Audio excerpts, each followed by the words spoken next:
والصلاة والسلام على سید الرسل وخاتم الانبیاء والمرسلین وعلى آلہ الطیبین واصحابہ الطاہرین اما بعد فاعوذ باللہ من الشیطان الرجیم بسم اللہ الرحمن الرحیم قل یا ایہا الناس انی رسول اللہ الیکم جمیعا صدق اللہ العظیم و صدق رسولہ النبی الکریم الامین المکین الرؤوف الرحیم ان اللہ و ملائکتہ یصلون علی النبی یا ایہا الذین آمنوا صلوا علیہ وسلموا تسلیما اللہم صلی علی سیدنا و مولانا محمد وعلی آل سیدنا و مولانا محمد وبارک وسلم وصلی علیہ الصلاۃ والسلام علیک یا رسول اللہ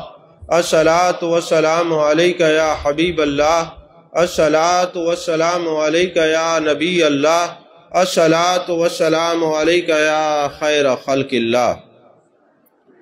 خدا مل جائے گا، خدا مل جائے گا، نکلو گے جب سوئے رسول۔ خدا مل جائے گا، نکلو گے جب سوئے رسول۔ طواف کعبہ کیا ہے، طواف کعبہ کیا ہے، گردش کوئے رسول۔ طواف کعبہ کیا ہے، گردش کوئے رسول۔ کہاں ہے نور کی صورت، کہاں ہے نور کی صورت بجز روئے رسول۔ کہاں ہے نور کی صورت بجز روئے رسول۔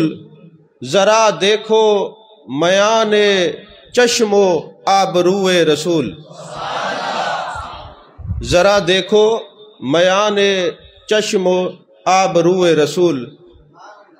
یہ میرے یار کے ابرو ہیں یا محراب حرم ہے۔ تصوف میں جب لوگ تصور شیخ کرتے ہیں نا تو اپنے یار کے ابرو کو دیکھ کے اس کو مقام محمودہ اور سلطان النصیرہ کہتے ہیں۔ جب اپنے چہرے پہ لگاتے ہیں تو یار کی صورت بن جاتی ہے۔ تو یہ شاعر نے کہا کہ کہاں ہے نور کی صورت بجز روئے رسول۔ ذرا دیکھو میان چشم و ابروئے رسول۔ یہ میرے یار کے ابرو ہیں یا محراب حرم ہے، الفاظ ہیں سب باوضو سجدے میں قلم ہے۔ اب مجھے یہ نہیں پتا کہ کس آدمی کو کتنی سمجھ آئی ہے۔ کہا میں نے جو شعر پڑھا یہ بہت بڑی بات کی ہے۔ خدا آیا ہے کس کے سامنے ایمان لانے کو، خدا آیا ہے کس کے سامنے ایمان لانے کو۔ خدا کو سب نے مانا ہے دیکھ کے روئے رسول۔ خدا کو سب نے مانا ہے دیکھ کے روئے رسول۔ تجلی گاہ وحدت سے چمن زار ولایت تک، تجلی گاہ وحدت سے چمن زار ولایت تک، کوئی شائع ہو اضافت ہے سب کی سوئے رسول۔ کوئی شائع ہو اضافت ہے سب کی سوئے رسول۔ مشام جاں کو مہکاتی ہے، مشام جاں کو مہکاتی ہے خوشبو شوق جب کوئی۔ مشام جاں کو مہکاتی ہے خوشبو شوق جب کوئی، مجھے رہ رہ کے یاد آتی ہے خوشبو رسول۔ تمام تعریفیں اللہ تبارک و تعالیٰ کے لیے ہیں جو خالق کائنات بھی ہے، مالک شش جہات بھی، جو احد بھی ہے، صمد بھی ہے، جس کی شان لم یلد بھی ہے ولم یولد بھی۔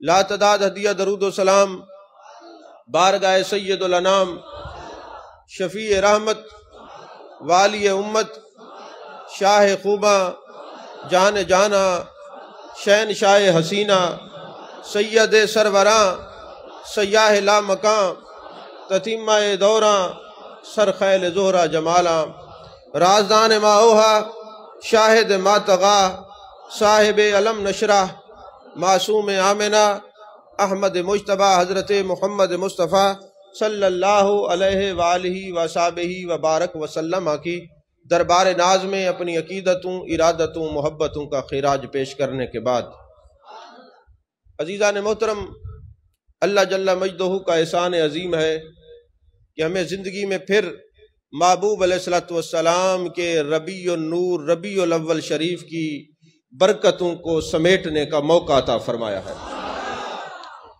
یقیناً یکم ربیع الاول سے یہ پروگرام کا سلسلہ بڑی آب و تاب سے جاری ہے، اور انشاءاللہ العزیز پورا مہینہ پچھلے سالوں کی طرح اس سال بھی پہلے سے زیادہ پروگرام ہے۔ خوش قسمت ہیں وہ لوگ،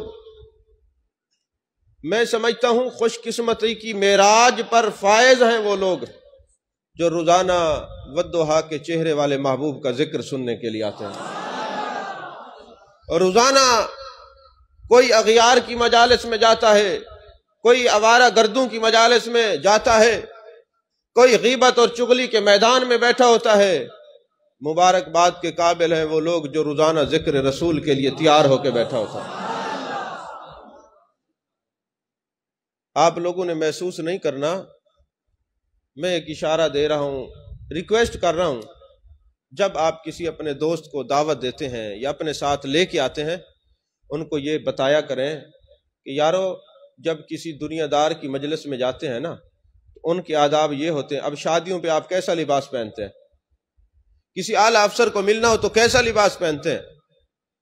تو جب کسی رشتہ دار کی مجلس میں جائیں تو لباس کیسا ہوتا ہے، اور جب تاجدار کی محفل میں جائیں تو لباس کیسا ہونا چاہیے؟ بھئی خوشبو لگائیں، اچھا لباس پہنیں، سر پہ ٹوپی رکھیں، پتہ چلے کہ یہ محبوب علیہ السلام کا دیوانہ مستانہ محبوب کے ذکر کی محفل میں جا رہا ہے۔ اگر آپ دنیا کو دکھانے کے لیے یہ کہیں بھئی سر پہ ٹوپی رکھیں گے لوگ کیا کہیں گے، تو لوگ تو ویسے بھی آپ کو ولی نہیں سمجھتے، لوگ تو ویسے بھی ولی نہیں سمجھتے، لوگوں کی نظر میں کسی کا کوئی معیار نہیں ہے۔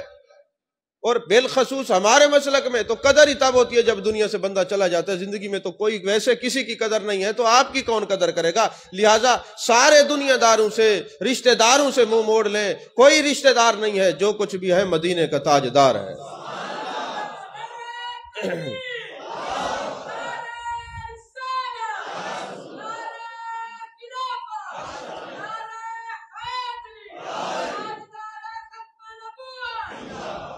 جب یہ میرا عزیز، میرا بیٹا نعت پڑھتا ہے نا، وہ میرا نبی ہے، وہ میرا نبی ہے، تو ایک دل کے اوپر عجیب کیفیت طاری ہو جاتی ہے، اور اس کا اثر کئی گھنٹوں تک دل اور دماغ پہ رہتا ہے۔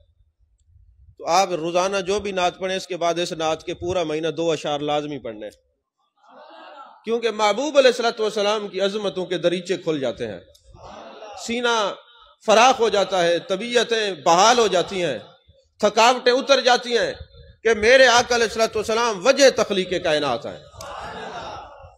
تو میرا نبی وہ میرا نبی ہے جن کے نور سے اللہ تبارک و تعالیٰ نے سارے نور کو، ساری کائنات کو تخلیق فرمایا ہے، اور اپنے نور سے محبوب علیہ الصلوۃ والسلام کی تخلیق فرمائی ہے۔ میرا نبی تو وہ ہے جن کو وجہ تخلیق کائنات کہا جاتا ہے، وہ اس لیے کہا جاتا ہے کہ اللہ نے فرمایا لولا کلمہ خلقت الافلاق، محبوب اگر آپ نہ ہوتے تو میں کائنات نہ بناتا، اور ایک حدیث میں محبوب اگر آپ نہ ہوتے تو میں اپنا رب ہونا بھی ظاہر نہ کرتا۔ اور میرا نبی تو وہ ہے جن کی بشارت ہر نبی، ہر رسول، ہر پیغمبر نے دی ہے، حضرت آدم سے لے کر حضرت عیسیٰ علیہ السلام تک ہر نبی نے اپنی امتوں کو بتایا کہ تاجدار انبیاء آئیں گے، شہنشاہ حسینہ آئیں گے، سید سروراں آئیں گے، سیاح لا مکاں آئیں گے، تتمہ دورہ آئیں گے، وجہ تخلیق کائنات آئیں گے، ہر نبی نے بتایا۔ تو پتہ چلا ہر نبی نے اپنی امتوں کے سامنے اس محبوب کا ذکر ضرور کیا ہے، فرق یہ ہے وہ بتاتے تھے نبی آئیں گے، عاشق بتا رہے نبی آ گئے ہیں۔ وہ انبیاء بھی بتاتے رہے کہ نبی آئیں گے، تو پتہ چلا محبوب کی آمد کا ذکر کرنا نبیوں کی سنت ہے۔ کہتے ہیں صحابہ نے نبی کی آمد کا ذکر کیا ہے، میں نے کہا تم صحابہ کی بات کرتے ہو، ہم تمہیں دکھاتے ہیں 1,00,000 کم و بیش 24,000 پیغمبروں نے آمد مصطفیٰ کا ذکر کیا ہے۔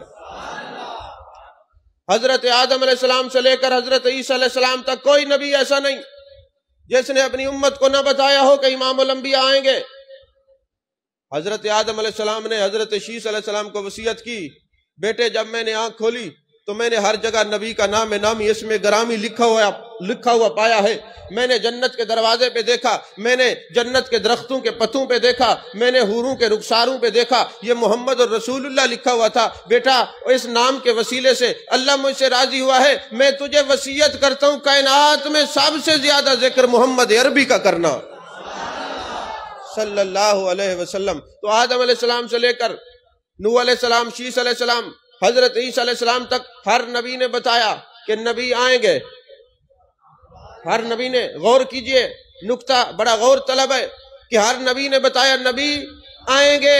اللہ کے پیارے بتاتے رہے کہ میرے آقا آئیں گے، اب اللہ کے پیارے محفل سے جا کے بتاتے میرے نبی آ چکے۔ وہ ان کا مقصد بھی میلاد اور آمد مصطفیٰ کا ذکر کرنا تھا، آج ہمارا مقصد بھی آمد اور میلاد کا ذکر کرنا ہے۔ اچھا مجھے یہ بتائیں، صحابہ کوئی کام کرے وہ افضل ہے یا انبیاء کوئی کام کرے وہ افضل ہے؟ تو انبیاء جو کام کرے وہ افضل ہے، تو انبیاء نے کیا کیا ہے؟ کیا حضرت آدم سے لے کر عیسیٰ علیہ السلام تک سب سے اللہ نے، تمام انبیاء سے یہ عہد نہیں لیا کہ جب میرا نبی آ جائے تو کیا کرنا ہے؟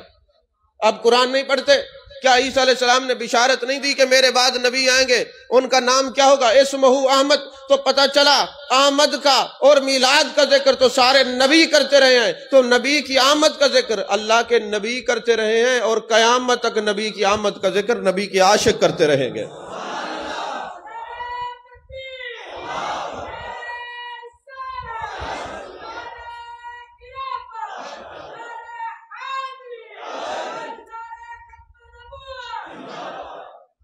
آپ نے دیکھنا سب نے میری طرف ہے، جو مہمان آ رہے ہیں میں ان کو دیکھ رہا ہوں کون آ رہا ہے، آپ کی ذمہ داری بھی نہیں ہے۔ ہم نے بندہ آپ کی پریشانی کا دور کرنے کے لیے گیٹ پہ بٹھائے ہوئے وہ دیکھ لیتے ہیں کون آ رہا ہے۔ آپ کی ڈیوٹی نہیں ہے، آپ کی ڈیوٹی یہ ہے کہ آپ جن کا ذکر سننے کے لیے ادھر توجہ رکھیں۔ عزیزان محترم، میرا نبی وہ ہے جن کی آمد کا ذکر نبی کرتے رہے، میرا نبی وہ ہے جن کی آمد کا ذکر عشاق کرتے رہیں گے۔ یہ ذکر کرتے رہیں گے، نہ کرنے والے جلتے رہیں گے، یہ ذکر کرتے رہیں گے، کیونکہ عزت نبی پر اگر کسی کو تکلیف ہوتی ہے تو اس کا نام ابلیس ہے۔ اس کے علاوہ آپ تاریخ کا مطالعہ کریں تو کسی کو تعظیم مصطفیٰ دیکھ کر اتنا جلن نہیں ہوئی جو ابلیس کو ہوتی ہے۔ تو پتہ چلا کہ یہ عاشق حضرت آدم علیہ السلام کی تعظیم جس طرح فرشتوں نے کی ہے، اور یہ فرشتے ملکوت ہیں، ملکوت نبی کی تعظیم کرتے، نبی کی تعظیم کرنا ملکوتی صفات میں سے ایک صفت ہے، اور فرشتوں کی سنت بھی ہے۔ یہ نبی کے عاشق نبی کی تعظیم کرتے رہیں گے، اور ناری اس وقت بھی جل رہے تھے اور قیامت تک جلتے رہیں گے۔ آپ کو بات سمجھ نہیں آئی میں نے کیا کہا ہے؟ عزیزان محترم، میرا نبی وہ ہے کہ جب حضرت آدم اور حضرت حوا سلام اللہ علیہ کا نکاح ہوا تو حق مہر کیا تھا کہ میرے آقا علیہ السلام پر 20 مرتبہ درود پڑھا جائے۔ غور سے توجہ سے بات کو سنیے گا کہ جب حضرت آدم علیہ السلام اور حضرت حوا سلام اللہ علیہ کا نکاح ہوا تو حق مہر کیا تھا؟ 20 مرتبہ نبی پاک صلی اللہ علیہ وسلم پر درود بھیجنا ہے۔ اس حق مہر کی برکت کو دیکھیے کہ جب بنی نو انسان کی ابتدا ہو رہی تھی تو وظیفہ کیا پڑھا جا رہا تھا؟ درود و سلام کا۔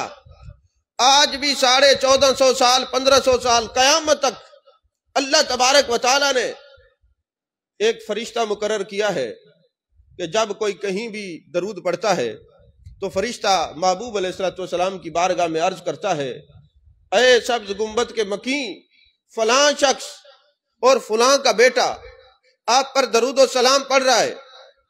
فلاں شخص اور فلاں کا بیٹا. اور ابن قیم جوزی نے لکھا ہے کہ وہ فرشتہ آپ کا نام، آپ کے ابا جی کا نام، آپ کے دادا کا نام، پردادا کا نام، 10 نسلوں کا نام لے کے کہتا ہے.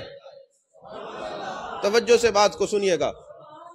وہ فرشتہ 10 نسلوں کا نام لے کے کہتا ہے کہ یا رسول اللہ صلی اللہ علیہ وسلم فلاں شخص، فلاں کا بیٹا، فلاں کا پوتا، فلاں کا پڑپوتا، 10 نسلوں کا نام لیتا ہے. آپ غور سے اس بات کو توجہ سے سماعت فرمائیں. درود آپ پڑھیں، آپ کے ابا جی کا نام فرشتہ لے. درود کوئی اور پڑھے، اس کے ابا جی کا نام فرشتہ لے. یہ فرشتہ نام کیوں لیتا ہے؟ فرشتہ کیوں نام لیتا ہے؟ اس سے کئی باتیں معلوم ہوتی ہیں. ایک تو یہ بات معلوم ہوتی ہے کہ فرشتہ نام اس لیے لیتا ہے کہ تمہیں پتہ چل جائے کہ جس در کے غلاموں کا یہ عالم ہے کہ وہ صرف تمہیں نہیں تمہارے نسلوں کو جانتا ہے، اس در کے مالک نبی کا عالم کیا ہوگا کہ وہ کتنا علم رکھنے والے ہیں.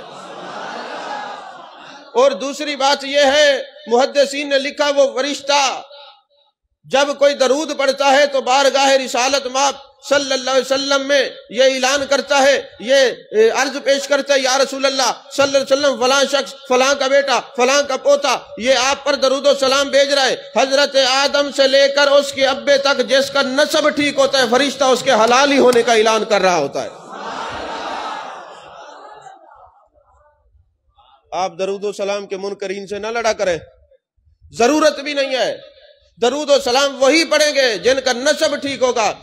میں آپ کو کئی کتب دکھا سکتا ہوں کہ فرشتہ آپ کے نام، آپ کے ابا جی کا نام، دادا کا نام، سب کا نام لیتا ہے. کیوں کہ جب یہ پہلا نکاح کائنات میں ہوا تھا، حق میں 20 مرتبہ درود و سلام، درود شریف پڑھا گیا تھا. تو اب قیامت تک جس کا نسب ٹھیک ہوگا اس کی زبان پہ درود و سلام کے ترانے جاری اور ساری ہوں گے.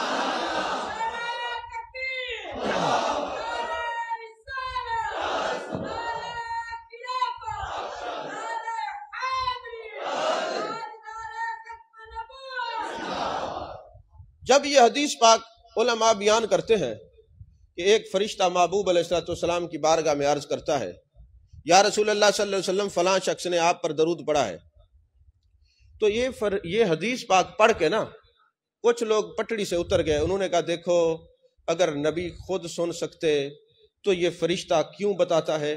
اس کا مطلب ہے نبی نہیں سن سکتے تو فرشتہ بتاتا ہے. انہوں نے یہ اعتراض قائم کر دیا. اب اس کے 2 جوابات سنیے. پہلی بات تو یہ ہے کہ محبوب علیہ السلام کا خود درود سننا یہ بھی حدیث کی کتب سے ثابت ہے. فرشتے کا بتانا یہ بھی حدیث سے ثابت ہے. لڑنے کی ضرورت نہیں ہے. اب فرق کیا ہے؟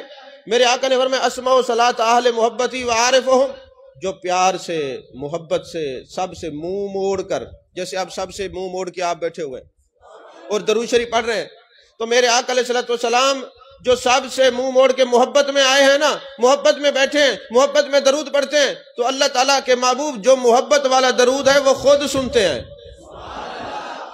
اور محدثین کہتے جو درود بے خیالی میں پڑھا جائے، توجہ کہیں اور وہ بندہ درود پڑھ رہا ہے، چونکہ درود رد وہ بھی نہیں ہوتا، قبول ہوتا ہے. اللہ فرماتے ہیں محبوب آپ کا یہ پروٹوکول نہیں ہے کہ آپ وہ درود بھی سنیں کہ جو بے خیالی میں پڑھا جائے. محبوب آپ صرف وہ سنیں جو محبت والا ہے، بے خیالی والا فرشتہ آپ کی بارگاہ میں عرض کرے گا. سمجھ میں آ رہی ہے بات کہ نہیں آ رہی؟ تو ایک تو یہ ہوا. اور دوسری بات یہ ہے کہ جناب اگر نبی پاک خود سنتے ہیں، جانتے ہیں، دیکھتے ہیں، تو پھر یہ فرشتہ کیوں بتاتا ہے؟ تو میرا سوال یہ ہے، کیا اللہ سمیع ہے؟ بولیے اونچی آواز میں بولیے. اللہ سمیع ہے، بصیر ہے، علیم بذات صدور ہے، خود دیکھتا بھی ہے، جانتا بھی ہے، ہر چیز، کوئی چیز چھپی ہوئی نہیں ہے. اللہ کی نگاہ علم میں کوئی چیز چھپی ہوئی نہیں ہے. یہ عقیدہ ہے بالکل. تو میں آپ سے پوچھتا ہوں جب اللہ تعالیٰ سب کچھ جانتا ہے، پھر یہ 2 فرشتوں کا تکلف کیسا جو آپ کے کندھوں پہ بیٹھ کر نیکیاں اور برائیاں آپ کی لکھ رہے ہیں؟ جب خدا سمیع بھی ہے، بصیر بھی ہے، علیم بھی ہے، وہ جانتا بھی ہے، پھر ان 2 فرشتوں کا تکلف کیسا؟ تو بتانا پڑے گا. جب ان 2 فرشتوں کی وجہ سے علم خدا کی نفی نہیں ہوتی تو ایک فرشتے کے بتانے سے علم مصطفیٰ کی بھی نفی نہیں ہوتی.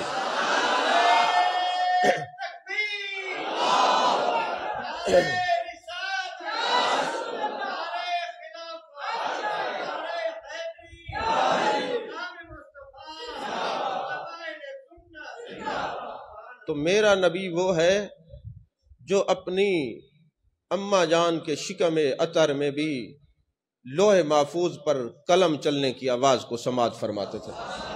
مصنف ابن ابی شیبہ کی حدیث پاک ہے، حوالہ بھی دے دوں، بعد میں کوئی کہیں جی زور خطابت پر یہ بات کر دی ہے، تو میرے آقا علیہ الصلوۃ والسلام لوح محفوظ پہ قلم چلنے کی آواز کو بھی سماعت فرماتے تھے۔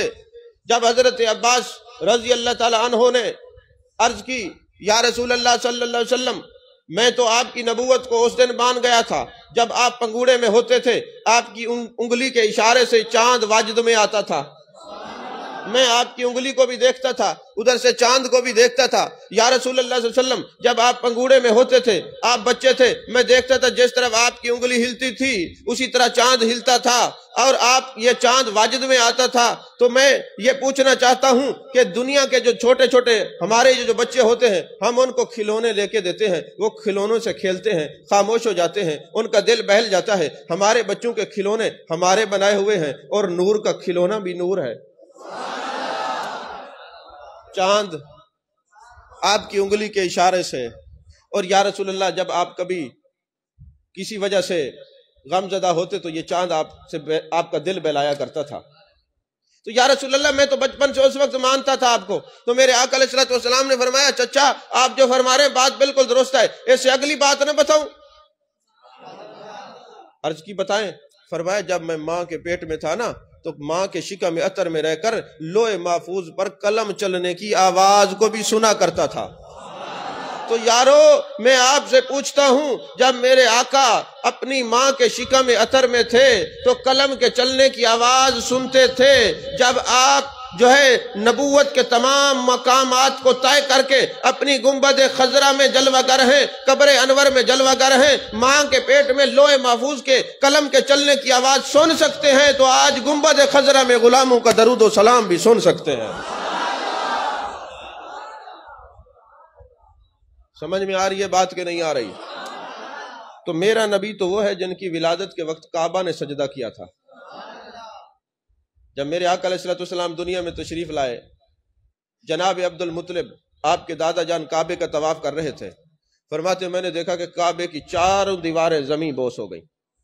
میرے دل میں خیال آیا کہ یہ اس کعبے کو کیا ہو گیا کہ یہ زمین پر آ گیا؟ تو کعبے سے آواز آئی، میرے نبی کا دادا پریشان ہونے کی ضرورت نہیں ہے، آج کعبے کا کعبہ دنیا میں تشریف لا چکا ہے، اس لیے یہ کعبہ بھی سجدہ شکر ادا کر رہا ہے۔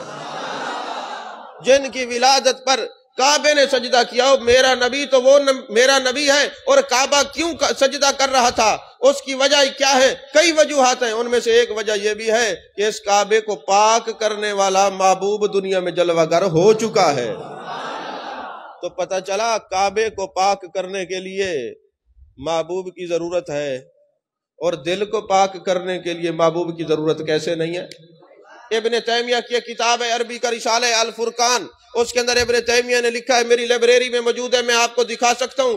وہ ابن تیمیہ کہتا ہے کہ جو آدمی یہ کہے مجھے اللہ تبارک و تعالیٰ تک پہنچنے کے لیے شریعت اور طریقت میں نبی کی ضرورت نہیں، فَهُوَ مُلْحِد، وہ ملحد ہے، وہ بے ایمان ہے، وہ کافر ہے، وہ مسلمان ہی نہیں ہے۔ مسلمان وہ ہے جس کا عقیدہ ہے کہ خدا تک پہنچنے کے لیے مجھے دامن مصطفیٰ کا وسیلہ ضروری ہے۔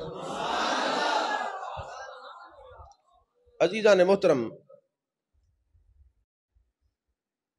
سجدہ شکر اس لیے ادا کر رہے تھے کہ کعبہ پاک ہوگا، تو کعبے کو جب پاک کرنے کے لیے، اچھا ایک تصوف کا نقطہ میرے ذہن میں آ رہا ہے، 1,00,000 کم و بیش 24,000 پیغمبروں نے بیت المقدس کی طرف منہ کر کے نماز پڑھی، اور میرے آقا نے خیال کیا کہ کعبہ یہ ہونا چاہیے، محبوب کی توجہ سے، محبوب کے چاہنے سے یہ بیت اللہ بن گیا، یہ محترم ہو گیا، یہ مکرم ہو گیا، یہ عزت والا ہو گیا، یہ عظمت والا ہو گیا۔ ارے اگر کعبے کی طرف نبی کا خیال چلا جائے تو وہ محترم ہو جاتا ہے جب غلاموں کی طرف خیال جاتا ہے۔ یہی وجہ ہے کہ یہ خیال جب داتا علی حجویری کی طرف گیا تو آج تک قبر زندہ۔ یہی خیال جب حضرت غوث الثقلین کی طرف گیا تو آج تک مزار مقدسہ زندہ. یہی خیال حضرت بہاؤالدین زکریا رحمۃ اللہ علیہ کی طرف گیا تو آج تک قبر زندہ. تو پتہ چلا نبی کی توجہ جدھر بھی جاتی ہے وہ محترم ہو جاتا ہے. تو مومنو آج اس دور میں سب سے منہ موڑ کر تم جو محبوب کا ذکر سننے کے لیے آئے ہو، خدا کی قسم تمہاری طرف بھی نبی کی توجہ ہے تو ان کے ذکر کے لیے آئے ہوئے ہو.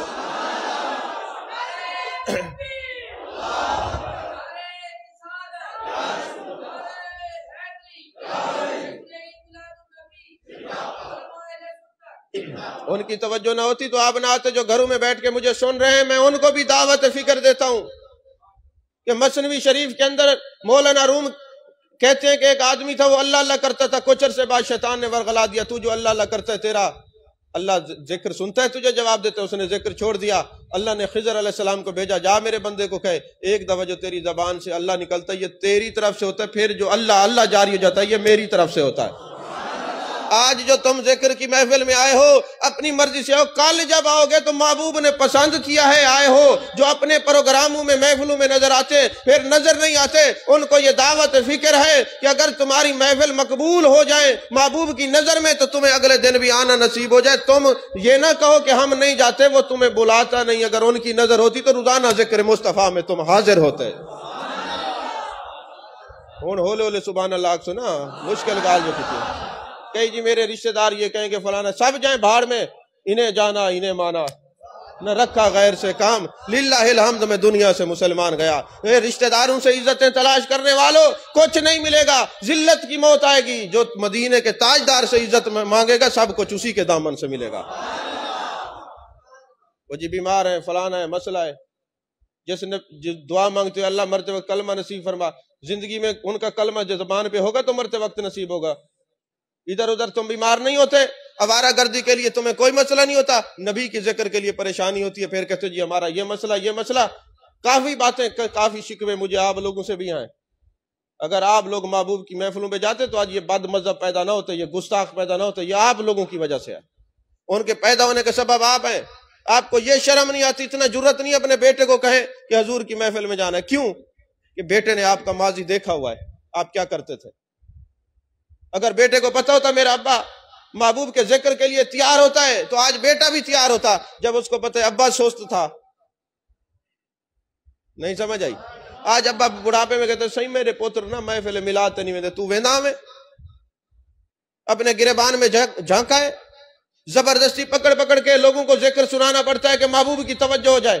کچھ خود بھی شرم کر لیا کریں، کچھ خود بھی لحاظ کر لیا کریں کہ محبوب کی محفل میں آج جائیں گے تو ہماری نسلیں بھی جائیں گی، ہمارے بچے بھی جائیں گے.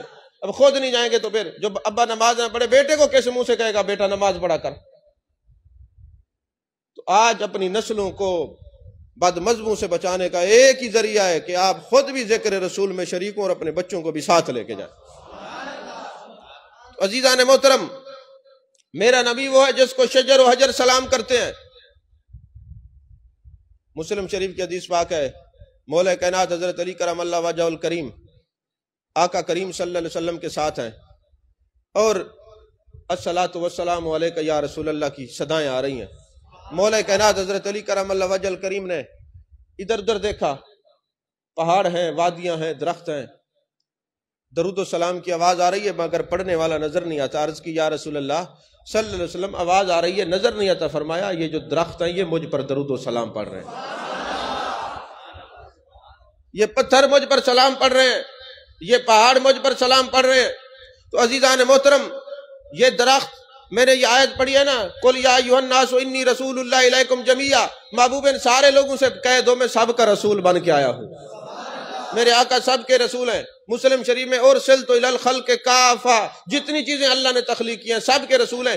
یہی وجہ ہے کہ درخت آپ کو جانتے ہیں، کلمہ پڑھتے ہیں، درود و سلام پڑھتے ہیں، پتھر آپ کو جانتے ہیں، حجر آپ کو جانتے ہیں، شجر آپ کو جانتے ہیں.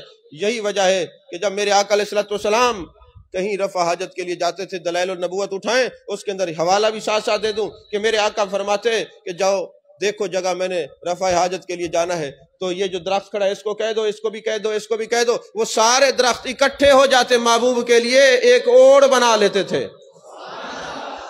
اور پھر میرے آقا علیہ الصلوۃ والسلام جگہ جہاں درخت نہ ہوتے وہاں پتھر پڑے ہوتے، میرے آقا فرماتے ہیں فلاں میرے صحابی جاؤ ان پتھروں کو کہہ دو کہ نبی پاک صلی اللہ علیہ وسلم نے وضو فرمانا ہے، یہ دیوار بن جائے۔ وہ سارے پتھر اکٹھے ہو کر محبوب علیہ الصلوۃ والسلام کے لیے دیوار بن جایا کرتے تھے۔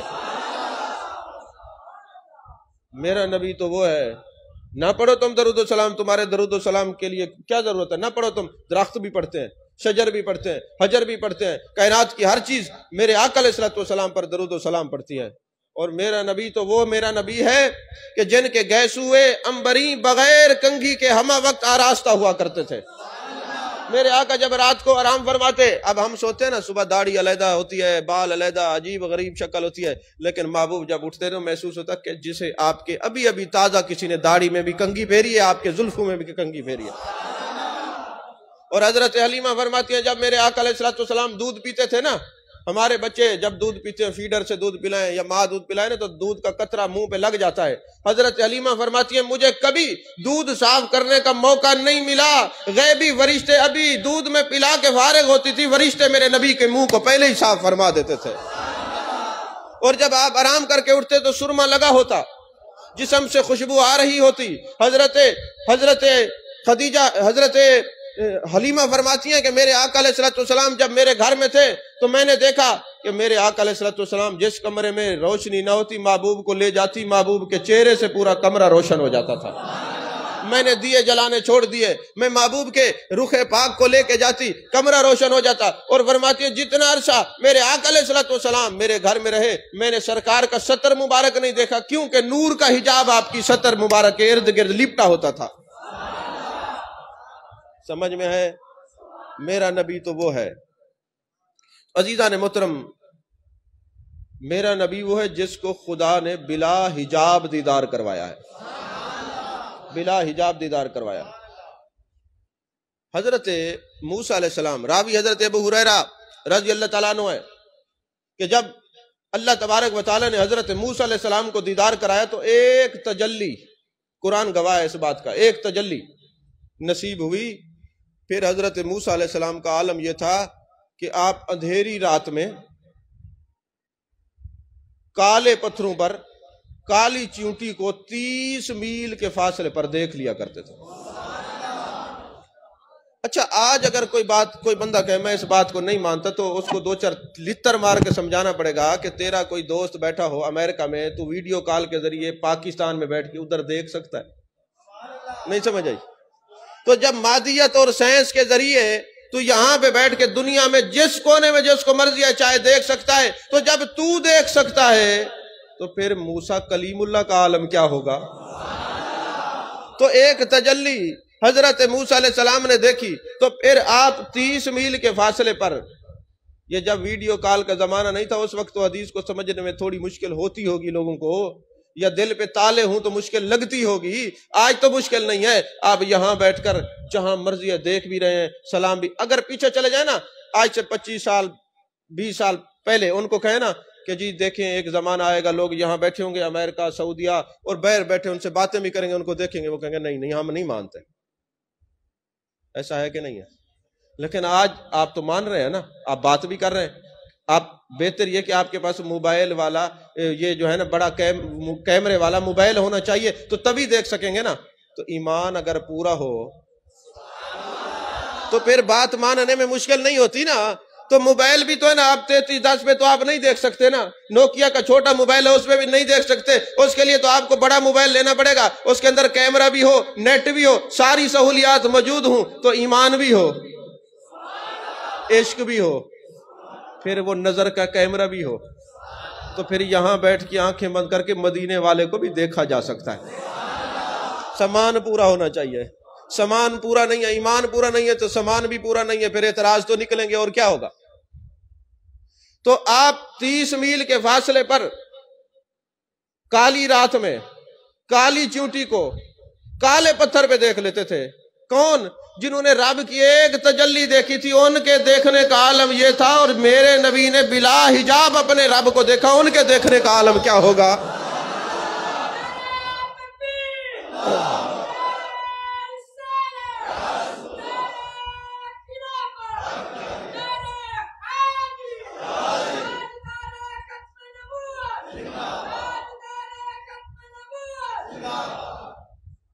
توجہ ہے آپ کی؟ تھک تو نہیں گئے؟ تھک گئے تو بس کر دیتے ہیں، ورنہ ابھی تو میرے نبی پر بات ہو رہی ہے، خصوصیات بیان ہو رہی ہیں، خصوصیات مصطفیٰ صلی اللہ علیہ وسلم، خصائص مصطفیٰ صلی اللہ علیہ وسلم بیان ہو رہے، تقریر تو ابھی شروع ہی نہیں ہوئی۔ تو عزیزان محترم، میرا نبی وہ ہے جن کی حفاظت کا ذمہ اللہ نے خود لیا ہے، واللہ یعصمک من الناس، محبوب ہم نے لوگوں سے آپ کی حفاظت کا ذمہ اپنے ذمہ لیا ہوا ہے۔ ایک بات میں یہاں عرض کر دوں، آج کچھ بد باطن، خبیث، اخبث، اجہل قسم کے لوگ سوشل میڈیا پر بیٹھ کر نوجوانوں کو برباد کر رہے ہیں اور کہتے ہیں جی حنفیو تمہاری نماز نہیں ہوتی کیونکہ تم رفع الیدین نہیں کرتے۔ یہ مسئلہ میں تمہیں بتا دوں، پہلے جو کہتے جی رفع الیدین نہیں کرتے نماز نہیں ہوتی، میرا ان سے سوال ہے کہ مجھے بتاؤ رفع الیدین کی حیثیت کیا ہے؟ تمہارا باپ بھی نہیں بتا سکتا۔ یہ فرض ہے، واجب ہے، سنت ہے، کیا ہے؟ اگر فرض اور واجب ہے تو قرآن سے دلیل دکھاؤ، قرآن کی آیت پڑھو، بتاؤ یہ فرض ہے کیا ہے؟ اگر تم کہتے ہو یہ سنت ہے اور ہے ہی سنت، تو ترک سنت پر نماز پہ تو کوئی فرق نہیں پڑتا۔ تم کیسے کہتے ہو نماز نہیں ہوتی؟ پھر تمہاری کتابوں کے اندر یہ بات لکھی ہوئی ہے، روضۃ الندیہ اٹھائیں، اس کے اندر تمہارے بھوپالی نے لکھا ہے کہ حضرت امام شافعی جب حضرت امام اعظم ابو حنیفہ کی قبر پہ جاتے تھے، ان کے اکرام کی وجہ سے رفع الیدین ترک کر دیتے تھے۔ ان کے سارے مولوی یہ کہتے ہیں۔ تو میرا آپ سے سوال ہے، سمجھدار ہیں، اگر رفع الیدین کے بغیر نماز سرے سے ہی نہ ہوتی تو امام شافعی ترک کیوں کرتے؟ اس کا مطلب ہے خدا کا احترام نہیں ہے، اس کے رسول کا احترام نہیں ہے، امام اعظم کے احترام میں نماز چھوڑ رہے ہیں، رفع الیدین چھوڑ رہے ہیں۔ بولیے، امام اعظم کا احترام بڑھ گیا۔ ارے جب تم کہتے ہو ہمارے پاس حدیث صحیحہ موجود ہیں، ہمیں تو کسی اور ضعیف حدیث کی ضرورت نہیں، یہ رفع الیدین والی ساری حدیثیں ضعیف ہیں، ایک بھی حدیث جو ہے اعلیٰ درجے کی وہ حسن نہیں ہے، ساری ضعیف ہیں۔ تو پھر اگر امام شافعی کو اس بات کا علم تھا کہ یہ سنت ہے، ترک سنت سے نماز پر کوئی فرق نہیں پڑتا، تبھی تو وہ ترک کر رہے تھے نا، ورنہ کیا وہ رسول اللہ کا لحاظ نہ کرتے، امام اعظم کا زیادہ لحاظ کرتے وہ؟ آپ بات کو نہیں سمجھے؟ تو اس سے پتہ چلا وہ اتنا ضروری نہیں ہے۔ تو میں یہ کہتا ہوں کہ رفع الیدین کرنا بھی سنت ہے، نہ کرنا بھی سنت ہے، اور اللہ تعالیٰ نے قیامت تک اپنے نبی کی ساری سنتوں کو زندہ رکھنا ہے۔ رفع الیدین کرنے سے کوئی جنت میں نہیں جائے گا، نہ کرنے سے کوئی رکے گا نہیں۔ تو جب آپ کو یہ مسئلہ سمجھ آ گیا، رفع الیدین کرنا بھی سنت، رفع الیدین نہ کرنا بھی سنت، تو پھر آپ مجھ سے پوچھ سکتے ہیں جناب جب کرنا بھی سنت ہے، نہ کرنا بھی سنت ہے، تو پھر آپ کبھی کر لیا کریں، کبھی چھوڑ دیا کریں۔ آپ تو مستقل طور پہ پہلے تو جو تکبیر تحریمہ میں رفع الیدین کرتے ہیں، پھر کرتے نہیں۔ میں کہوں گا میرے پاس اس بات کی دلیل ہے، حضرت امام اعظم نے ہمیں یہ بتایا ہے کہ میں حضرت عبداللہ بن مسعود رضی اللہ تعالیٰ عنہ کا شاگرد ہوں، وہ پہلی دفعہ رفع الیدین کرتے تھے، پھر کرتے نہیں۔ مجھے بتائیں نبی کے صحابہ کی بات عالی، صحابی کی بات عالی ہے کہ وہابی کی بات عالی ہے؟ بولیے مجھے۔ تو میرے نبی کے صحابی کی بات اعلیٰ، جنہوں نے کتنے صحابہ کو دیکھا، عشرہ مبشرہ، خلفائے راشدین، ایک ہی رفع الیدین کے بعد دوبارہ رفع الیدین نہیں کرتے تھے، پہلی دفعہ کرتے تھے پھر نہیں کرتے تھے۔ احادیث ہم نے اکٹھی کر کے رکھی ہوئی ہیں، بڑے محنت سے نشانات لگا کے رکھے ہوئے ہیں۔ آپ کا سوال یہ ہے کہ جب رفع الیدین کرنا سنت، نہ کرنا سنت، میں کہتا ہوں جب ہم کرنے والوں کو نہیں کہتے کہ تم کیوں کرتے ہو، وہ ہمیں کیوں کہتے ہیں کہ تم کیوں چھوڑتے ہو؟ نہیں سمجھ آئی بات آپ کو؟ کیوں جی حضرت ایسے ہے نا، ہم نے تو کبھی کسی کو نہیں کہا اے چھوڑ دے رفع الیدین، لیکن وہ ہمارے گل کیوں پڑھتے ہیں؟ پتہ لگا گل وہی پڑھتا ہے جس کے پاس علم نہیں ہوتا، جس کے پاس دلائل نہیں ہوتے، جن کو حدیثوں کی پرکھ کرنے کا مطالعہ نہیں ہوتا، تمیز نہیں ہوتی۔ جب یہ سوال آپ کے ذہنوں میں آئے کہ جناب جب سنت ہے، آپ خود کہہ رہے ہیں، تو رفع الیدین کرنا سنت، نہ کرنا سنت، آپ نے کیوں چھوڑا ہے؟ تو اس پر بخاری شریف کی حدیث میں آپ کو دکھا سکتا ہوں۔ میرے آقا علیہ الصلوۃ والسلام نے فرمایا کہ وہ عمل جو میرا قرب وصال کے ہو اس کا ثواب دگنا ہے، پہلے والے کا ثواب 1 گنا ہے۔ تو لہٰذا آپ نے مکے میں رفع الیدین فرمایا، مدینے میں ترک کیا۔ جو رفع الیدین کرتے اس کو 1 ثواب ہے، جو چھوڑتا ہے اس کو ثواب ڈبل ہے۔ ہم ڈبل ثواب کے لیے رفع الیدین نہیں کرتے۔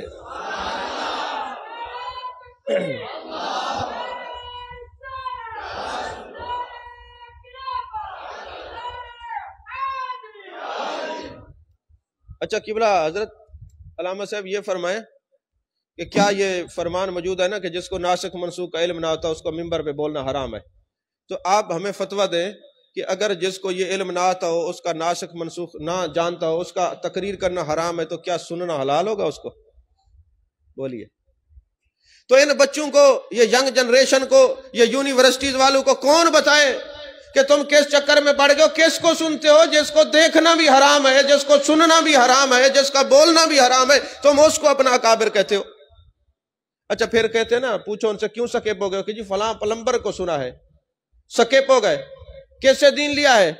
جی پلمبر سے لیا ہے۔ تم پلمبر سے دین لے رہے ہو اس لیے گمراہ ہو رہے ہو، ہم تو اپنے آقا سے دین لے رہے ہیں، ہم صحابہ سے دین لے رہے ہیں، ہم اپنے ائمہ مجتہدین سے دین لے رہے ہیں، ہم نے وہ پرانوں سے دین لیا ہے تو آج تک ایمان بچا ہوا ہے۔ تم نئے گمراہ سے دین لے رہے ہو اس لیے گمراہ بنے ہوئے ہو۔ نہیں سمجھ آئی بات آپ کی؟ چپ کیوں کر گئے؟ ناراض تھی کیوں؟ ہر وقت تو یہی آپ لوگ سوال کرتے، اب ہم نے جواب دیا تو پھر اب سنو بھی صحیح نا۔ عجیب حیرت ہوتی ہے، الٹا آپ کا دین بچائیں، الٹا باتیں بھی سنیں۔ آپ دین بھی بچانے کے لیے ہم سے سوال کرتے ہو اور بک بک بھی ہمیں کرتے ہو اور سوالات بھی ہمیں کرتے ہو۔ اچھا پھر جی وہ جی ہمیں آپ منع کیوں کرتے ہیں بد مذہبوں کو کیوں نہ سنا کریں؟ میں نے کہا اس لیے منع کرتے اس میں کوئی بات ہے، کوئی راز پوشیدہ ہے۔ بھائی کون سا راز ہے؟ میرے آقا علیہ السلام نے فرمایا جو گستاخوں کے بعد بد مذہبوں کے پاس، میرے آقا کی حدیث پاک ہے جب یہ بیمار ہو جائے پوچھنے نہ جاؤ، مر جائیں تو جنازہ نہ پڑھو، حتیٰ کہ قرآن میں ہے وَلَا تَقُمْ عَلَىٰ قَبْرِهِ، پتہ چلے کسی گستاخ کی قبر ہے تو وہاں کھڑے بھی نہ ہو۔ مجھے بتائیں جس کے جنازے پہ کھڑا ہونا منع ہے قرآن کی روح سے، جس کی قبر پہ کھڑا ہونا منع ہے، اس کے جنازے پہ کھڑا ہونا تو جائز ہوگا؟ بولیے۔ اچھا پھر جو ان گستاخ صحابہ اور گستاخ اہل بیت سے ملتا ہے، نہ اس کی نماز قبول ہوتی ہے، نہ روزہ قبول ہوتا ہے، نہ زکوٰۃ، کچھ بھی نہیں، اس کے سارے بوتھاڑ شریف پہ مارا جائے گا، وہ فارغ ہو کے جہنم میں جائے گا۔ ہم تو تمہیں جہنم سے بچاتے، جاؤ خود گرو، ہمیں کیا، ہم نے بتا دیا۔ اور کتب کے اندر یہ بات موجود ہے، جو رافضیوں اور خارجیوں کی مجلس میں جاتے ہیں، ایک آدمی جا کے بیٹھتا تھا ان کی مجلس میں، جب مرنے لگا کلمہ پڑھتا ہے، خاندان والے کہتے پڑھ کلمہ، کہتے کوئی نوجوان دو کھڑے میری زبان پکڑ لیتے، کہتے تو جو ان کی مجلس میں جاتا تھا اس لیے تیری زبان پہ کلمہ جاری نہیں ہوگا، تو آج نہیں کل نہیں، مرنا تو ہے، جب کلمے جاری نہیں ہوں گے پھر تمہیں ہماری باتیں یاد آئیں گی۔ آج کوئی چور ہو، ڈاکو ہو اور جیب کترا ہو، وہ تمہیں بتائے کوئی کہ اس سے نہ بیٹھنا جیب کترا ہے، اگر کوئی تمہارے سامان کا چور ہو تو آپ کو بتائے تو وہ اچھا، اور جو ایمان کے چور ہیں وہ بھی تو بتانے والے تمہارے محسن ہیں نا، ان کی بھی تو قدر کیا کرو۔ ادھر کے پھر تمہاری زبان سے باتیں کیوں نکلتی ہیں؟ بہرحال ہم نے بتا دیا، آگے تمہاری مرضی۔ تو میں عرض کر رہا تھا کہ میرا نبی وہ ہے جن کی حفاظت کا ذمہ اللہ نے خود لیا ہے۔ یہی وجہ ہے کہ نور الدین زنگی کو میرے آقا کی زیارت ہوئی کہ کچھ لوگ تیرے نبی کو پریشان کر رہے ہیں، تو نور الدین زنگی وہاں سے آتے ہیں، لمبا واقعہ ہے مختصر کر رہا ہوں، اور آ کے دعوت کرتے ہیں سب کی۔ تو آپ نے میرے آقا علیہ السلام نے مسلسل کئی دن خواب کے اندر ان لوگوں کی شکلیں بھی دکھائیں کہ یہ کتے مجھے پریشان کر رہے ہیں، یہ کتے پریشان کر رہے ہیں۔ اور جب نور الدین زنگی اپنے نبی کی خبر سن کے پہنچے، لوگوں کو دعوت دی کہ سارے شریکوں دسترخوان پہ ایک ایک کے چہرے کو تک رہے ہیں، وہ جن کی شکلیں محبوب نے دکھائی تھیں وہ نہیں تھے۔ آپ نے پوچھا کوئی اور رہ گیا؟ انہوں نے کہا جی چند لوگ ہیں بڑے نیک ہیں، ایک کمرے میں بیٹھے رہتے ہیں، باہر تو نکلتے نہیں، بڑے نیک ہیں، کمرے سے باہر نہیں جاتے، اللہ اللہ کرتے ہیں۔ آپ نے فرمایا مجھے لے چلو کہاں بیٹھتے ہیں؟ آج جو ایک کمرے میں بیٹھ کے تبلیغیں کرتے ہیں وہ بھی اتنے نیک نہیں ہیں، باہر نکلیں تو پتہ چلے علماء نے بگایا نا، لگ پتہ گیا کدھر گیا۔ اب وہ جناب جب حضرت نور الدین زنگی وہاں پر گئے نا تو دیکھا وہی لوگ تھے جن کی شکلیں محبوب نے دکھائی تھی۔ آپ جب اندر گئے نا تو اب نیچے طے خانہ ہو نا تو پاؤں کی دھمک کی آواز آتی ہے نا، ایسے آپ کو محسوس ہوا کچھ ہے، تو جب پھٹے ہٹائے تو جا کے دیکھا کہ صرف کچھ فٹ کے فاصلے پر محبوب کے جسم مقدسہ تک وہ پہنچ چکے تھے، اور بد مذہب تھے، عیسائی تھے، اور محبوب علیہ السلام کے جسم مقدسہ کو نکالنا چاہتے تھے۔ اور حضرت نور الدین زنگی تڑپ گئے کہ یا رسول اللہ صلی اللہ علیہ وسلم آپ کے غلام ہوں، کوئی آپ کو تکلیف پہنچائے، سر قلم کر دیا اور شیشہ اور لوہا پگھلا کر محبوب کے مزار مقدسہ کے ارد گرد وہاں پہ دیوار بنا دی۔ یا رسول اللہ قیامت تک کوئی گستاخ آپ کے جسم مقدسہ کے قریب نہیں آ سکتا۔ اب جب یہ ساری بات نور الدین زنگی کی سب نے لکھ دی نا سارے مکتبہ فکر میں، اب کچھ لوگ بیٹھتے ہوتے نا ہلکی ہلکی کھجلی کر کے کہتے سائیں نبی پاک تا اختیار مختار کلن توال انہاں خود کرنا چاہ اپنی حفاظت، نور الدین زنگی کو کیوں چھڑے؟ میں نے کہا نور الدین زنگی کی عظمت کا اظہار کرنا تھا میرے نبی نے کہ نور الدین زنگی تو اپنے نبی کی خدمت کر، پھر ممبر پہ سٹیجوں پہ جب بھی عاشقوں کا ذکر ہوگا، نبی کے چوکیداروں کا ذکر ہوگا تو نور الدین زنگی تیرا ذکر بھی ضرور ہوگا۔ کسی غلام کو عزت دینے کے لیے میرے محبوب نے ایسا فرمایا۔ تو عزیزان محترم، میرا نبی وہ ہے جن کے لیے اللہ نے پوری زمین مسجد بنا دی۔ بخاری شریف میں حدیث پاک ہے، میرے آقا علیہ الصلوۃ والسلام نے فرمایا اللہ نے مجھے 5 خصوصیات عطا فرمائی، ان میں سے ایک یہ بھی ہے کہ اللہ نے ساری زمین کو میرے لیے مسجد بنا دیا۔ ساری زمین کو میرے لیے، بولیے میرے لیے مسجد بنا دیا ہے۔ آپ یہ حیران ہوں گے کہ پہلے مسجد نہیں تھی، بالکل مسجد نہیں تھی، پہلے مسجد نہیں تھی۔ محبوب کے قدم آئے، محبوب کا میلاد ہوا، محبوب کی ولادت ہوئی، ساری زمین مسجد بن گئی۔ پہلے کیا ہوتا تھا؟ ہر انبیاء کے عبادت خانے علیحدہ تھے، وہ جا کے وہیں جا کے جتنی دور بھی وہیں جا کے ایک مقام مخصوص تھا، وہاں نماز پڑھنی تھی، علیحدہ علیحدہ نام تھے ان کے۔ لیکن جب محبوب آئے، محبوب کے قدم اس دھرتی پہ جیسے ہی لگے، اللہ نے اعلان کر دیا محبوب تیرے لیے ہم نے پوری زمین کو مسجد بنا دیا۔ اب جو نبی کے میلاد کا منکر ہے نا، وہ مصلی اٹھائے اور عرش پہ لے جائے، زمین پہ نماز نہ پڑھا کرے۔ زمین پر نماز پڑھنے کا وہی کاربند ہے، وہی قابل ہے جو نبی کے میلاد کا قائل ہے۔ ساری زمین مسجد بنی میرے نبی کے میلاد کی برکت سے ہے۔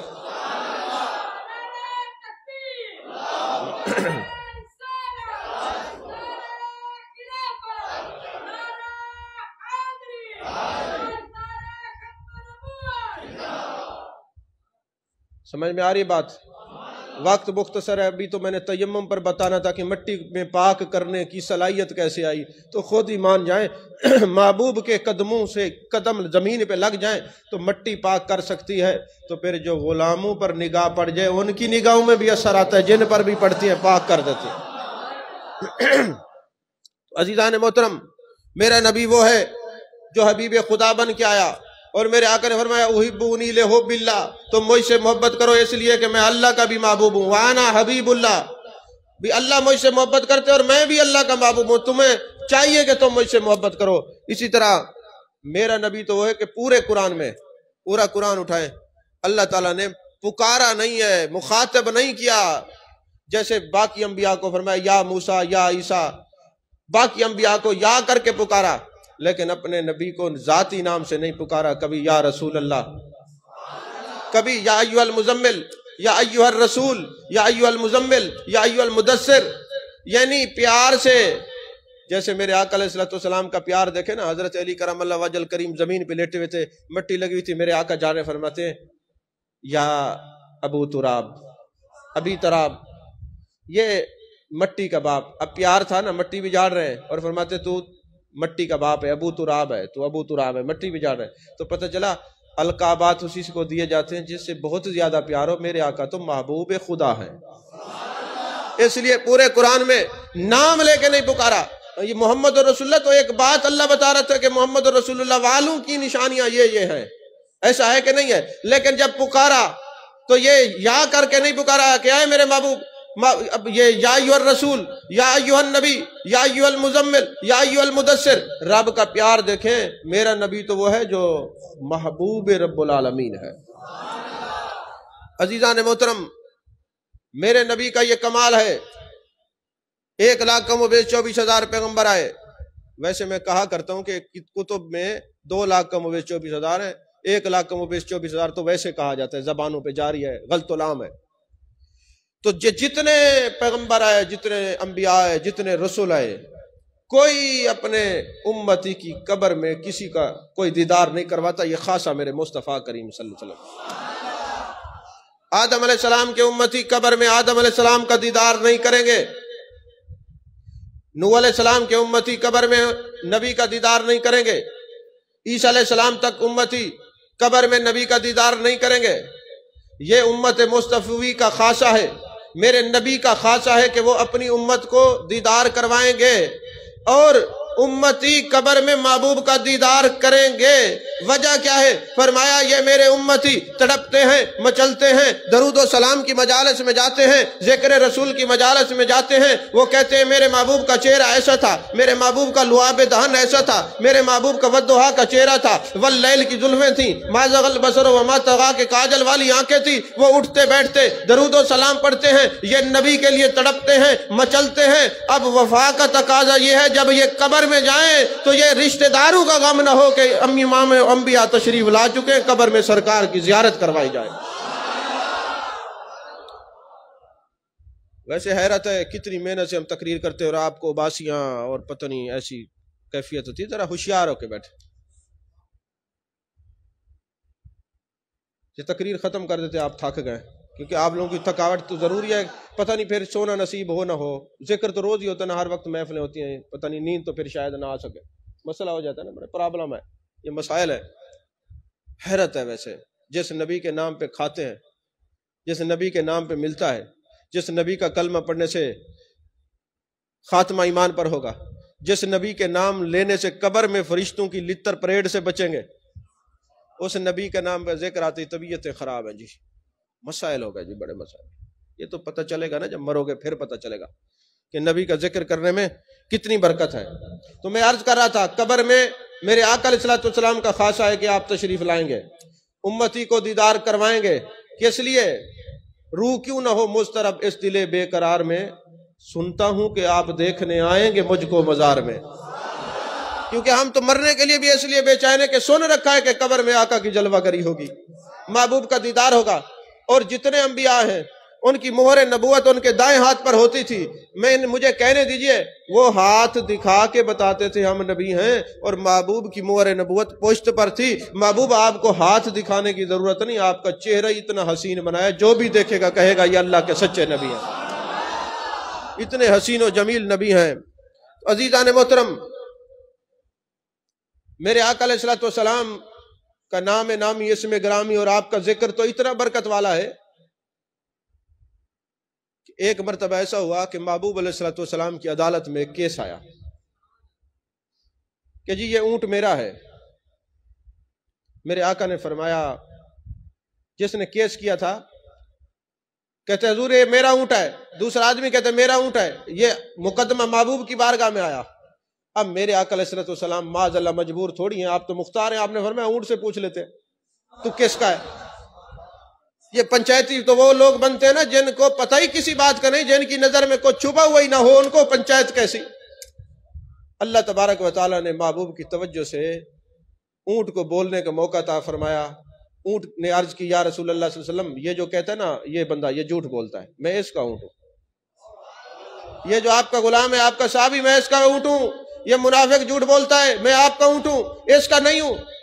میرے آقا علیہ السلام نے فرمایا اے اونٹ تو اس کے لیے گواہی کیوں دے رہا ہے؟ اس نے کہا حضور مسئلہ یہ ہے کہ یہ آپ پر درود و سلام پڑھتا ہے، اور جو آپ پہ درود پڑھتا ہے وہ ذلیل نہیں ہوتا، اللہ نے اجازت دیا یہ میرے نبی پہ درود پڑھے اور پھر رسوا ہو۔ حضور یہ رسوائی سے اس لیے بچ گیا، یہ درود پڑھتا ہے، تو مجھے کہنے دیجئے کہ وہ صحابی جو تھا درود و سلام کی برکت سے چوری کے الزام اور سزا سے بچ گیا ہے۔ اب جو آخرت میں سزا سے بچنا چاہتا ہے کثرت سے میرے نبی پر درود پڑھے۔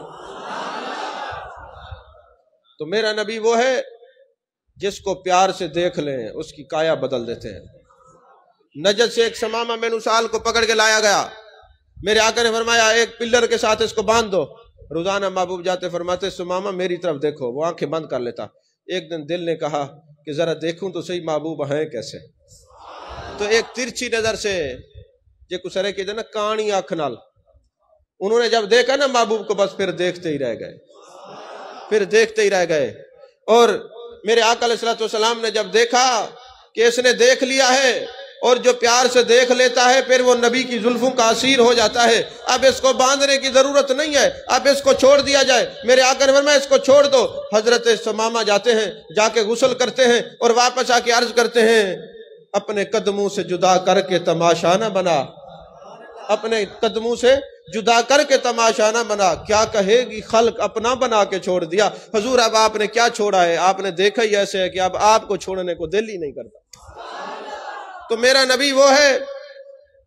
حضرت عبداللہ بن زید انصاری رضی اللہ تعالیٰ عنہ، آخری بات کر رہا ہوں، گفتگو ختم کر رہا ہوں، آپ کی نیند کا مزید امتحان نہیں لیتا۔ تھکنا تو ہمیں چاہیے کہ شب و روز ہم نے مطالعہ بھی کرنا ہوتے تقریریں، اور تھک آپ جاتے سننے والے۔ تو حضرت عبداللہ بن زید انصاری ہر وقت محبوب کے والضحیٰ کے چہرے کو تکتے رہتے ہیں، محبوب کی زلفوں کے اسیر ہیں، محبوب کے جمال جہاں آرا کو دیکھتے ہیں اور دعا کرتے ہیں میرے مالک مجھے محبوب کی زندگی میں موت دے دے، ایسا نہ ہو محبوب کا وصال ہو جائے اور میں زندہ رہوں، یہ میں نے آنکھیں اس لیے رکھی ہوئی ہیں کہ محبوب کو دیکھوں۔ اور آپ کھیتوں میں ہل چلا رہے تھے، کسی نے جا کے بتایا آپ کے بیٹے نے کہ ابا جان امام الانبیاء دنیا سے ظاہری طور پہ تشریف لے گئے ہیں، آپ نے وہیں پہ دعا کی میرے آقا میرے مالک میں نے آنکھیں اس لیے رکھی ہوئی تھیں کہ تیرے محبوب کا دیدار کروں، مجھے اب ان آنکھوں کی ضرورت نہیں ہے، مجھے نابینا کر دے۔ میں آپ سے پوچھتا ہوں قرآن میں کہیں لکھا ہوا ہے نبی کا وصال ہو جائے تو امتی دعا کرے مجھے نابینا کر دے؟ تو پتہ چلا محبت کے لیے ہر چیز دلیل نہیں ہوتی، محبت کے لیے دلیل کی ضرورت نہیں ہے، عشق کے لیے دلائل کی ضرورت نہیں ہے۔ تو فوراً آپ کی بینائی چلی گئی۔ پھر آپ کا معمول یہ تھا کہ جب بھی کوئی ملنے کے لیے آتا آپ فرماتے بتاؤ میرے محبوب کا حسن کیسا تھا، میرے محبوب کی سیرت کیسی تھی، میرے محبوب کی صورت کیسی تھی، میرے محبوب کا چہرہ کیسا تھا، میرے محبوب بولتے کیسے تھے، میرے محبوب چلتے کیسے تھے، میرے محبوب کا معاملہ لوگوں کے ساتھ کیا تھا، میرے محبوب کے معاملات کیا تھے، میرے محبوب کے معمولات کیا تھے۔ مجھے کسی اور کی بات مت بتاؤ، مجھے سنانا ہے تو میرے یار کا ذکر سناؤ۔ اب کہتے ہیں میلاد کی صورت میں ہم محبوب کے جلوے بیان کرتے ہیں، معجزات بیان کرتے ہیں، آپ کا ذکر بیان کرتے ہیں، یہ تو صحابہ بھی کرتے تھے۔ نہیں سمجھ آئی؟ اگر صحابہ کہیں کہ اللہ ہم اس آنکھ تو اس لیے رکھتے تھے کہ تیرے محبوب کو دیکھیں، تو ہم بھی تو کہہ سکتے ہیں ہم زبان بھی اس لیے رکھتے تیرے نبی کا ذکر کریں۔ تو اعضاء کو نبی کے ذکر کے لیے، محبوب کے دیدار کے لیے مخصوص کرنا، ارے تم صحابہ کی بات کرتے ہو، یہ حضرت عبداللہ بن زید انصاری بھی تو محبوب کے محبوب صحابی ہے نا۔ آم کی بینائی چلی گئی، محبوب کا ذکر کرتے تھے۔ کچھ ایسا کر دے میرے کردگار آنکھوں میں، کچھ ایسا کر دے میرے کردگار آنکھوں میں، ہمیشہ نقش رہے روئے یار آنکھوں میں، ہمیشہ نقش رہے روئے یار آنکھوں میں۔ انہیں نہ دیکھا تو کس کام کی آنکھیں، انہیں نہ دیکھا تو کس کام کی آنکھیں کہ دیکھنے کی ہیں ساری بہار ان آنکھوں میں۔ کہ ہم نے تو یہ دیکھا ہوا تھا، یہ صحابہ کی سنت بھی ہے محبوب کا دیدار کرنا، اور آج ہم بھی اس دور میں 1500 سال بعد بھی ہم محبوب کے ان صحابہ کی سنت پہ عمل کرتے ہیں۔ کبھی والضحیٰ کے چہرے کا ذکر کرتے ہیں، کبھی واللیل کی زلفوں کا ذکر کرتے ہیں، کبھی ما زغ البصر وما طغیٰ کی کاجل والے آنکھوں کا ذکر کرتے ہیں۔ یہی عمل آپ کو پتہ ہے فنا رسول کے درجے پر پہنچا دیتا ہے۔ ہر وقت محبوب کو سوچنا، محبوب کو تکنا، محبوب کو دیکھنا، محبوب کی بات کرنا، ہر وقت گم رہنا، یہی تو عمل ہے جو فنا فی رسول کے درجے تک پہنچا دیتا ہے۔ فنا ہو جاؤں میں اتنا تیری ذات عالی میں، فنا ہو جاؤں میں اتنا تیری ذات عالی میں، جو مجھ کو دیکھ لے اس کو تیرا دیدار ہو جائے۔ اللہ تعالی ہم سب کو سرکار کی محبت نصیب فرمائے۔ وآخر دعوانا الحمدللہ رب العالمین۔